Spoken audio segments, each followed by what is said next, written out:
ఆహారాలని మీరు వాళ్ళకి వీళ్ళకి పంపించుకోండి, సెలబ్రేట్ చేసుకోండి, ఈ రోజుని ఆనందంగా గడపండి అని 8వ అధ్యాయంలో ప్రజలందరినీ కూడా సంతోషంతో వారు మునిగి తేలేలా చేశారు. వారు ఆనందంతో సంతోషంతో వారు ఉత్సహించేలా చేశారు. అది అయింది అక్కడ 8వ అధ్యాయంలో. దయచేసి అలాగున దేవుని వాక్యాన్ని మన జీవితంలో మనం స్పష్టంగా చదవాలి, వినాలి. దేవుని మాటని మనం స్పష్టంగా అర్థం చేసుకోవాలి. దాన్ని అనుసరిస్తే మన జీవితాల్లో గొప్ప సంతోషం కలుగుతుంది. ఆ తర్వాత 9వ అధ్యాయంలోకి వస్తే ఇక్కడ ఏం జరిగిందో చూడండి. 9వ అధ్యాయంలోకి వస్తే అప్పుడు మాత్రం వారిని ఆడవద్దన్నాడు, అప్పుడు మాత్రం దుఃఖపడొద్దన్నాడు. కానీ ఇప్పుడు ఏం చేయమంటున్నాడు? ఇప్పుడు వాళ్ళంతటా వాళ్ళు ఏం చేశారు?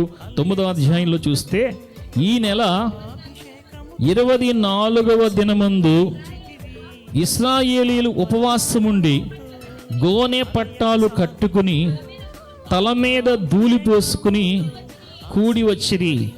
ఇశ్రాయేలీయులు అన్యజనులందరిలో నుండి ప్రత్యేకింపబడిన వారై నిలవబడి తమ పాపములను, తమ పితరుల పాపములను ఒప్పుకునిరి.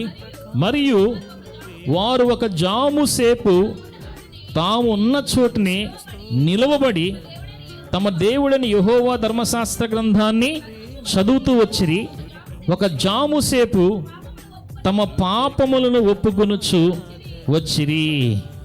దేవునికి మహిమ కలుగునుగాక.